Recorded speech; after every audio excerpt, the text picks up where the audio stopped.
Much, Britton. You know, normally we're talking about matters of the heart regarding couples with licensed therapist, Dr. Misty Smith. But this morning we're talking about making solid friendships and keeping them, especially if you're new to an area or you're a busy professional. Dr. Misty Smith, great to have you. Thank you. Friendships are important. They've always been important, I know, in my life.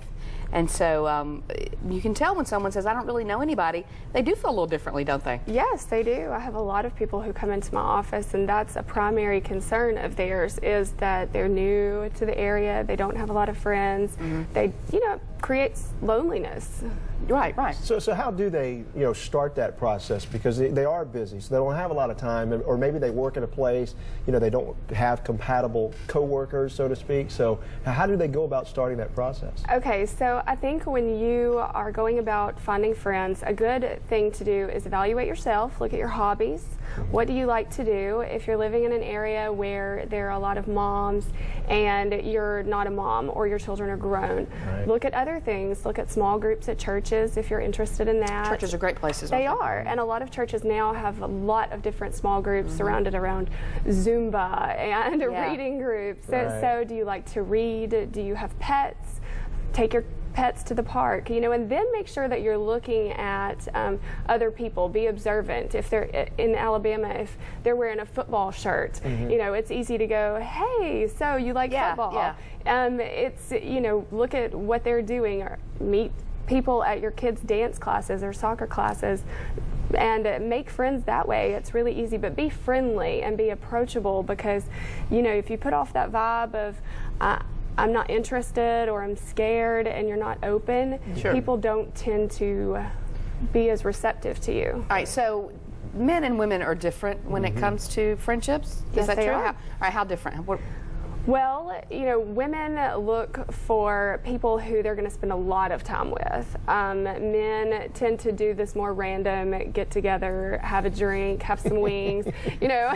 Play some golf. Play some golf. Watch some football. Exactly. So there are a lot of differences. Women tend to be a lot more competitive when it comes to friendships and relationships. Well, talk about that, though, because that's a problem. I don't say it's a problem in guys. I just noticed it among women. Women are very competitive. So how do you, you know, guard against that, but still maintain, you know, solid Competitive friendships? in what way? What do you mean? Competitive in a lot of ways. I mean, competitive with what you do in life, whether it's career, whether it's parenting, whether it's, you know, wifely duties, whatever. You know, you've got stay-at-home moms, you've got working moms. Right. So there are a lot of different ways in which they're competitive. A lot of categories for women. A lot. And so, you know, be aware of your own self-worth.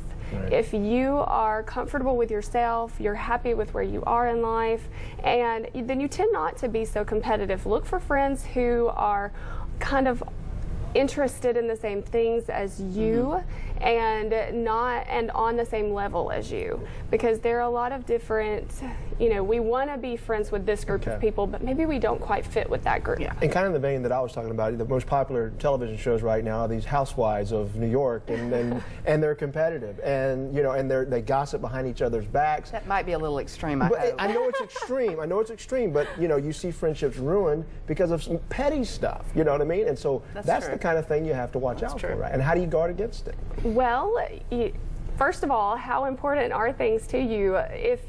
If having the nicest car and having the biggest ring is the most important thing to you, then I think maybe you need to do some work on yourself. Because we put that pressure on ourselves, really. We do, because I don't know that I really pay attention to what my friends drive or what they wear. Yeah, you can say, gosh, that's fantastic. Exactly, but I'm looking at what they offer to me and what I can offer to them as a friend. You know, make sure that you are, one of the biggest things is that don't use a friend for everything they can do for you and everything they can be to you, but you need to be something to them too. So take initiative, make the phone calls, make the dates, plan the events. Because people misunderstand, because I know with my girlfriends, we cannot talk for a while, and one will say, hey, I sent you a text, but you didn't call me back. Did I do something? And I'm like, no.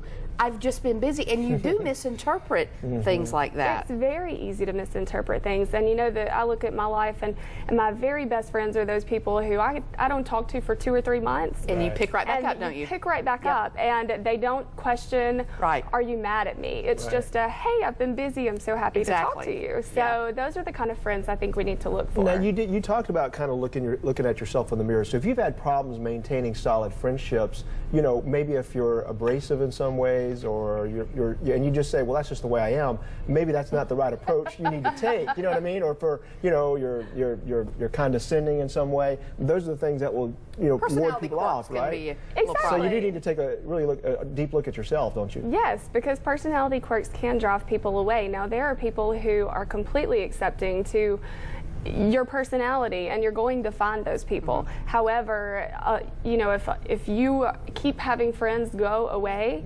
then you might need to, you know, see a counselor, address your own needs. And there's nothing wrong with that. No, there's not. And because there is usually a reason for that. And yeah, a lot of people, I know you guys would talk about, you know, look at yourself and what's the common denominator. If there are a lot of these problems, oftentimes it can end up being you. Exactly. And the only way that I know for you to do that, if you're driving all of your friends away, is to find an unbiased party who can help you evaluate those things. All right, Dr. Misty Smith, thank you so much. Good advice. Thank you. All right, JJ's